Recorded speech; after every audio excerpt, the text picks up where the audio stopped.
बिस्मिल्लाहिर्रहमानिर्रहीम अस्सलाम वालेकुम।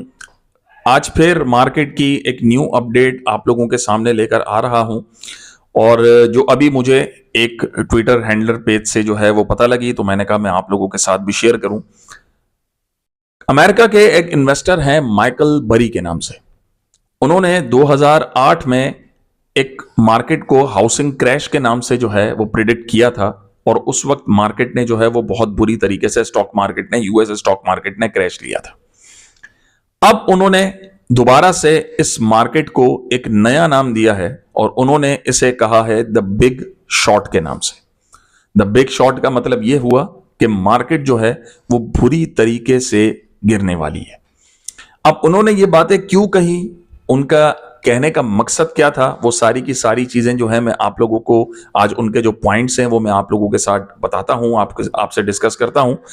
सबसे पहली चीज उनका कहने का मकसद ये है, कहते हैं अमेरिकी स्टॉक मार्केट जो है वो एक क्वाइल्ड स्प्रिंग की तरह चल रही है। अब ये क्वाइल्ड स्प्रिंग का मतलब उनका यह है कि यानी कि शदीद दबाव के अंदर है और इसके अंदर अचानक शदीद गिरावट जो है वो हो सकती है। अब शदीद गिरावट का उनका मकसद यह है कि ये जो S&P 500 इंडेक्स है आपका, कहता है इसके अंदर तारीखी जो नॉर्मल लेवल पर वापस आने के लिए तकरीबन 50% उसे करना पड़ेगा, लेकिन वो कह रहे हैं कि वो यहां पर एक डिप की शक्ल देख रहे हैं जो बहुत ज्यादा तेजी से S&P 500 इंडेक्स जो है वो गिर सकता है। अब उसके रीजंस उन्होंने क्या बताए हैं इस मार्केट के अंदर के इस डिप के। इस एक तो रीजन उन्होंने ये बताया है कि जो बूढ़े लोगों के रिटायरमेंट फंड्स रखे हुए हैं, जो बैंक्स के अंदर हैं, जो स्टॉक मार्केट के अंदर उन्होंने प्रॉफिट की गर्ज से सेव किए हुए हैं, कहते हैं वो फंड्स जो हैं वो निकाल रहे हैं। यानी कि जो इन्वेस्टर्स होते हैं, देखें आपको पता होगा कि हमारे यहाँ जब भी कोई बंदा रिटायर होता है तो रिटायर होने के लिए वो अपने फंड्स किसी फिक्स डिपॉजिट के अंदर रखता है ताकि उसे मंथली प्रॉफिट जो है वो उसे मिलता रहे। ठीक है, इस्लामिक पॉइंट ऑफ व्यू की बात नहीं करते यहां पर मैं मार्केट के हवाले से बात कर रहा हूं। तो इस वजह से कहते हैं वो फंड्स जो रिटायरमेंट फंड्स हैं, कहते हैं इससे वो मार्केट के अंदर से जो है वो निकल रहे हैं, विड्रॉ हो रहे हैं, कैश का आउटफ्लो जो है वो बढ़ता जा रहा है और इस तरीके से यहां पर जो लिक्विडिटी है वो कम हो रही है, यानी कि पैसा निकल रहा है और लिक्विडिटी कम होती जा रही है। दूसरी चीज उन्होंने कहा कि जो पैसिव इन्वेस्टिंग का गलबा है ये बहुत ज्यादा है। पैसिव इन्वेस्टिंग का मतलब यही हुआ कि पैसिव इनकम। अब पैसिव इन्वेस्टिंग का गलबा उन्होंने क्यों कहा है कि मार्केट के ऊपर इस वक्त उन लोगों ने ज्यादा पैसे, वो लोग भी शामिल हुए हुए हैं मार्केट के अंदर जिन्होंने मार्केट के अंदर सिर्फ कुछ अरसे के लिए जो है वो इन्वेस्टमेंट की हुई है, कुछ टाइम के लिए इन्वेस्टमेंट की हुई है। तो जैसे ही मार्केट कुछ पंप होगी, प्रॉफिट होगा, उन्हें वो प्रॉफिट लेके बाहर निकल जाएंगे और मार्केट के अंदर जब ज्यादा अरसे तक पैसा नहीं होगा तो उस सिचुएशन में पैसा विड्रॉ होगा, इन्वेस्टमेंट बाहर होगी, तो मार्केट जो है दूसरा पॉइंट ये हो सकता है क्रैश करने के लिए। उसके अलावा तीसरी बात उन्होंने कहा कि जो बड़ी कंपनीज हैं, एनवीडिया, ओरेकल, इन्होंने बहुत ज्यादा अपने फंड्स जो हैं वो एआई के ऊपर, प्रोजेक्ट्स के ऊपर इन्वेस्टमेंट करना शुरू कर दिए हैं, जिसकी वजह से उस फंड के अंदर, उस तब्दीली के अंदर वो सपोर्ट कर रहे हैं उसे। तो इस वजह से इन फंड से आउटफ्लो जो है वो शुरू हुआ तो गिरावट शदीद हो जाएगी।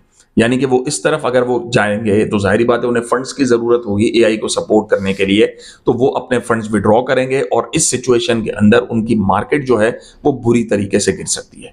ठीक है, क्योंकि कैश का आउटफ्लो होगा। आखिरी बात उन्होंने कही कि ये जो एआई है, कहते हैं उन्होंने इसे एआई बबल का नाम दिया है। ये एक बुलबुला है।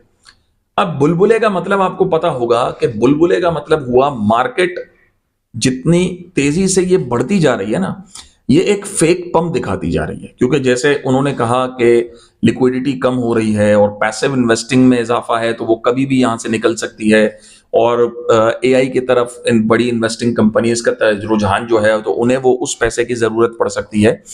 तो कहता है ये जो एआई बबल जो लोगों ने बनाया हुआ है ना, कहता है अगर ये एआई बबल जो है वो फटा तो ये बहुत खतरनाक है, क्योंकि जब ये बबल ब्लास्ट होगा, ये बबल हवा का जब फट जाएगा तो उस सिचुएशन में कहता फिर इस मार्केट को, उन्होंने एक वर्ड यूज किया है टू बिग टू सेव के नाम से, कहता फिर इस मार्केट को संभालना जो है वो बड़ा मुश्किल हो जाएगा। तो इस सिचुएशन के अंदर हम देखते हैं कि मार्केट जो है वो किस तरीके से गेम खेलती है, क्योंकि माइकल बरी की जो प्रिडिक्शंस हैं वो 2008 में हाउसिंग क्रैश के नाम से थी। अब द बिग शॉर्ट के नाम से उन्होंने इस मार्केट को नाम दिया है कि मार्केट बहुत क्रिटिकल कंडीशन के अंदर यूएस स्टॉक मार्केट और यूएस इकोनॉमी जो है वो चल रही है। अब जब यूएस स्टॉक मार्केट गिरेगी तो जाहिर सी बात है, आपको 10 अक्टूबर का क्रैश याद होगा, तो उसमें भी यूएस स्टॉक मार्केट जो है वो क्रैश हुई थी, नियरली 3 से 4 ट्रिलियन डॉलर जो है वो डंप हुए थे, लिक्विडेट हुए थे। तो इस तरीके से उसका इंपैक्ट क्रिप्टो पे भी पड़ा था। तो यहां पे दोबारा पॉसिबल है कि अगर इस तरीके से मार्केट क्रैश होती है तो उसका इंपैक्ट क्रिप्टो पे पड़ सकता है। बाकी अगर हम फंडामेंटल्स के हवाले से टेक्निकल्स की बात करते हैं तो अभी हमारी क्रिप्टो मार्केट टेक्निकल लेवल पे बहुत अच्छी चल रही है। मार्केट का हमारे पास बीटीसी जो है वो 71,700 के करीब चल रहा है और मार्केट कंटिन्यूसली, अगर मैं 7 दिनों का डेली टाइम फ्रेम देखूं तो मार्केट कंटिन्यूसली एक अच्छे टाइम फ्रेम के अंदर चल रही है। अब देखना यह है कि मार्केट यहां से रिवर्स कब लेती है और अच्छा पंप हमें कब देती है, क्योंकि अगर मैं यहां से इसके ऊपर बात करता हूं तो 75,000 की रेजिस्टेंस जो है उसे तोड़ना बहुत ज्यादा जरूरी है मार्केट को पंप करने के लिए। यहां से मार्केट आपकी रिवर्स हो सकती है। अब 75,000 का पंप जो है, पहले हम देखते हैं कि आज की वीकली क्लोजिंग कहां होती है। वो तो मैं आपको सुबह इंशाल्लाह वीकली क्लोजिंग के बाद वीडियो बना के सहरी के बाद आप लोगों को इन्फॉर्म करूंगा। तो ये हमारे पास आज की मार्केट अपडेट थी। उम्मीद है आपको इससे जरूर हेल्प मिलेगी मार्केट को समझने में और जानने में। तो यहां पर आपको मजीद अपडेट जो है वो मैं आप लोगों को मार्केट के हवाले से देता रहूंगा। उम्मीद है आपको वीडियो पसंद आई होगी, तो लाइक और शेयर लाजमी कीजिएगा और चैनल को फॉलो भी कीजिएगा। सब्सक्राइब भी यूट्यूब के ऊपर लिंक मौजूद है मेरा, वहां पर कीजिएगा ताकि आपको मजीद मालूमात इस तरीके की मिलती रहे।